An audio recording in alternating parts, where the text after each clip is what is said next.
Political frustration में राहुल गांधी का मोदी के प्रति विष देश के प्रति अपमान में परिवर्तित हो चुका है. He abused and accused Modi in parliament but could not verify his own state. Gandhi खानदान के आदेश पर महामहिम द्रौपदी मुर्मू जी का अपमान कांग्रेस के नेतृत्व ने किया. Political psychosis of Rahul Gandhi is on full display. Narendra Modi की इमेज पर प्रहार करने के लिए उन्होंने विदेश में झूठ बोला. राहुल गांधी ने एक मैगजीन इंटरव्यू में कहा कि मोदी की ताकत उनकी इमेज है और राहुल गांधी ने 4 मई 2019 में एक मैगजीन इंटरव्यू में ये प्रण लिया कि मैं मोदी की इमेज पे प्रहार करता रहूंगा जब तक उस इमेज को छिन्न भिन्न ना कर दूं. गांधी खानदान की नरेंद्र मोदी को यह पहली धमकी नहीं थी. गांधी खानदान ने एड़ी चोटी का जोर आजमा लिया जब वो सत्ता में थे, लेकिन न जनता का प्रेम नरेंद्र मोदी के लिए वो कम कर सके, न जनता का साथ. नरेंद्र मोदी ने स्वयं गांधी खानदान से कहा कि आप चाहे मेरा कितना भी अपमान कर लें, लेकिन राष्ट्र का अपमान ना करें. अपनी पॉलिटिकल बौखलाहट में, अपनी पॉलिटिकल फ्रस्ट्रेशन में राहुल गांधी का मोदी के प्रति विष देश के प्रति अपमान में परिवर्तित हो चुका है. इसका आपने एक प्रतिबिंबित क्षण राहुल गांधी के इंग्लैंड दौरे में देखा. लेकिन नरेंद्र मोदी का अपमान करते करते पूरे ओबीसी समुदाय का अपमान करना भी राहुल गांधी ने उचित समझा. क्या यह पहली बार है कि राहुल गांधी ने, गांधी खानदान ने दलित अथवा पिछड़े समुदाय का अपमान किया है? देश की मीडिया, देश की जनता इस बात की साक्षी है कि उन्होंने न सिर्फ ओबीसी समुदाय पर अभद्र टिप्पणी की है, बल्कि साथ ही जब राष्ट्र को पहली बार ट्राइबल परिवार की एक महिला को महामहिम राष्ट्रपति के पद तक चुनने का मौका मिला, तब भी गांधी खानदान के आदेश पर महामहिम द्रौपदी मुर्मू जी का अपमान कांग्रेस के नेतृत्व ने किया. ये बात और है कि राहुल गांधी अपनी ही पार्टी के दलित नेता से अपने चप्पल उठाते हुए दिखाई दिए और अब उनका झूठ सर चढ़कर बोल रहा है. The political psychosis of Rahul Gandhi is on full display. Rahul Gandhi 4 मई 2019 के अपने वक्तव्य पर खरे उतरने का प्रयास कर रहे हैं. नरेंद्र मोदी की इमेज पर प्रहार करने के लिए उन्होंने विदेश में झूठ बोला, देश में झूठ बोला, देश की संसद में झूठ बोला और संसद के अपने भाषण में जो झूठ बोला उसको पूरे देश ने सुना.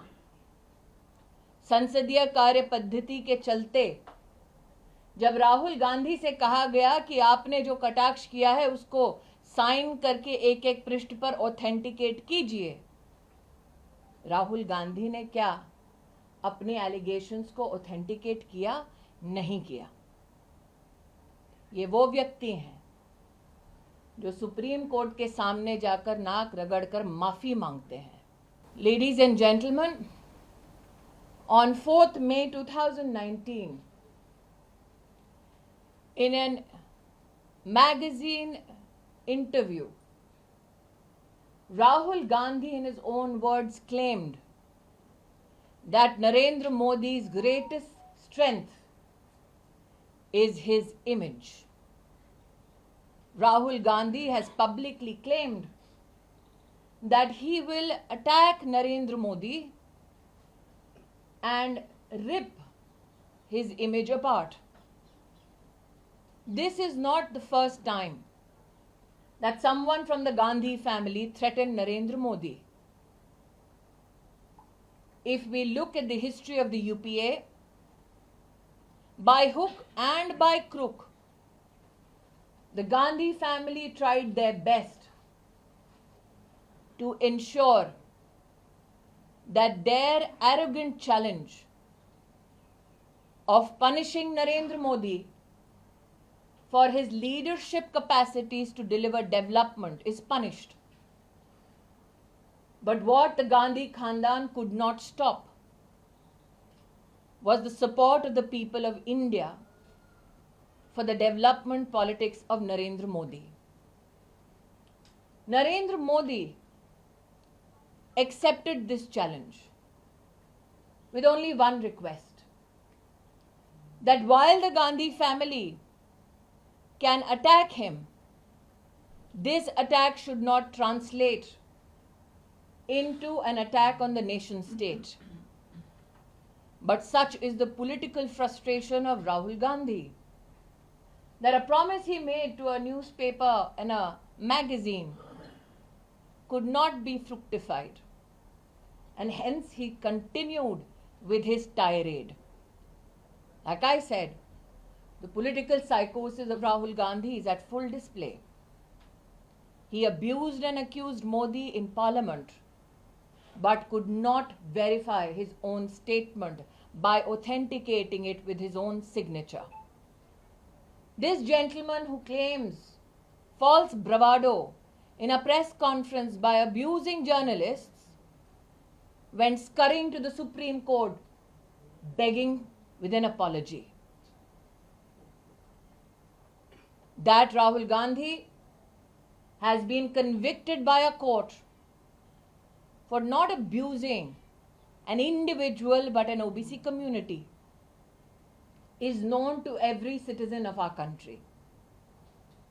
But is this the first time that Rahul Gandhi and his family have abused people, citizens from backward communities or tribal communities for that matter? The media, the citizens of our country saw Rahul Gandhi's political arrogance at display when a Dalit leader of the Congress party was made to pick up Rahul Gandhi's footwear. Everybody knows that when the Bharatiya Janata Party proposed the name of Srimati Draupadi Murmu, belonging to a poor tribal family, as the contender for the President of India, it is then that the Congress leadership, under the tutelage of the Gandhi family, unleashed vile attacks on Draupadi Murmu ji. So Rahul Gandhi, your promise on the 4th of May 2019 to a magazine editor that you will rip Modi's image apart is a promise that shall remain unfulfilled. Because Narendra Modi's greatest strength is the people of India. That Rahul Gandhi could not develop the humility to beg the forgiveness of the OBC community in our country is just another manifestation of a political arrogance called the Gandhi family. जी ma'am एक प्रश्न है कि जिस तरह से राहुल गांधी को court verdict हुआ है उसको अडानी इशू से जिस तरह से पार्लियामेंट में उन्होंने उठाया था उससे लिंक करने की कोशिश कांग्रेस कर रही है और नैरेटिव बनाने की कोशिश कर रही है कि सरकार का इसमें हाथ था, ऐसा एक परसेप्शन। मैं स्पष्ट शब्दों में दोबारा कहती हूँ, ये कटाक्ष उन्होंने जब संसद में किया उनसे कहा गया कि आप जो कह रहे हैं उसको ऑथेंटिकेट कीजिए, संसदीय एक प्रक्रिया है। उन्होंने एक भी डॉक्यूमेंट पर अपना ऑथेंटिकेशन करके सबमिट नहीं किया। वो सरेआम झूठ हर दिन बोलते हैं। लेकिन मेरा प्रश्न है, और पहले भी एक इंटरव्यू में 5 प्रश्न रहे थे जिसका आज तक राहुल गांधी ने जवाब नहीं दिया। अगर इतने घनिष्ठ संबंध किसी के हैं तो रॉबर्ट वाड्रा अडानी जी के साथ हाथ में हाथ डाले काहे घूम रहे हैं? मैं आपका ध्यान दोबारा आकृष्ट करती हूँ। राहुल गांधी ने जो एक मैगजीन के इंटरव्यू में कहा कि उनके जीवन का एक ही लक्ष्य है, नरेंद्र मोदी की इमेज को तार तार करना। उनको ना लोकतंत्र से सरोकार है, ना कोर्ट की मैजेस्टी से सरोकार है, ना वो ओबीसी समुदाय के प्रति कोई सम्मान रखते हैं। उनका टारगेट सिर्फ मोदी है। मोदी का टारगेट सिर्फ देश का विकास है। स्मृति जी, कांग्रेस का कहना है कि जल्दबाजी क्या है कि आप उनका घर खाली कराने में लगे हैं, तुरंत नोटिस। घर उनका नहीं है, जनता का है। देखिए, कांग्रेस पार्टी इस बात की आदी हो चुकी है कि जैसे अमेठी में गरीब नागरिकों की जमीन हड़पा ली, वैसे ही आज देश की राजधानी में टैक्स पेयर का मकान हड़प लेंगे। श्रीनिवास हैं तो राहुल गांधी के बेहद करीबी नेता हैं कांग्रेस के। उन्होंने आपका नाम लेकर अभद्र भाषा का प्रयोग किया। उन्होंने कहा कि स्मृति ईरानी गूंगी बहरी हो गई हैं और जो मैं जानती हूँ क्या कहा है। शब्द राहुल गांधी के हैं, संस्कार सोनिया गांधी का है, बस जबान युवा कांग्रेस की है। और ये मैं इसलिए कह रही हूँ कि ये पहले युवा कांग्रेस के अध्यक्ष नहीं हैं जो अभद्र टिप्पणी कर रहे हैं। इसीलिए कहती हूँ, शब्द राहुल गांधी के हैं, संस्कार सोनिया गांधी के हैं, और जब तक ये दो हैं तब तक कांग्रेस का वो नेता जो प्रमोशन चाहेगा मुझ पर इस प्रकार की टिप्पणियां करता रहेगा। राहुल गांधी के पक्ष में मैम ये कोशिश की जा रही है कि राहुल गांधी के पक्ष में विपक्षी पार्टी को एकजुट किया जाए। वो प्रदर्शन के नए तरीके अपनाते हैं, संसद से विजय चौक जाते हैं, काले कपड़े पहनते हैं। कैसे देखते हैं मैम इसे? मैं इतना ही कहूंगी कि जिसको समर्थन देने के लिए पूरी कांग्रेस पार्टी को कोशिश करनी पड़ रही है, आपको उसका सामर्थ्य पता नहीं चल रहा। कल जो कांग्रेस पार्टी ने किया, जो स्पीकर के ऊपर आप लोग देख रहे हैं जिस प्रकार से पेपर फेंके जा रहे हैं, वो स्पीकर की कुर्सी लोकतंत्र की ताकत का प्रतीक है। क्या डेमोक्रेसी को इस प्रकार से अपमानित करने का अधिकार गांधी खानदान को है? वो लोकसभा के स्पीकर हैं, किसी पार्टी से संबद्ध नहीं है। वो कुर्सी जिसे हम लोकतंत्र का मंदिर कहते हैं, उस मंदिर की सबसे वरिष्ठ पीठ है।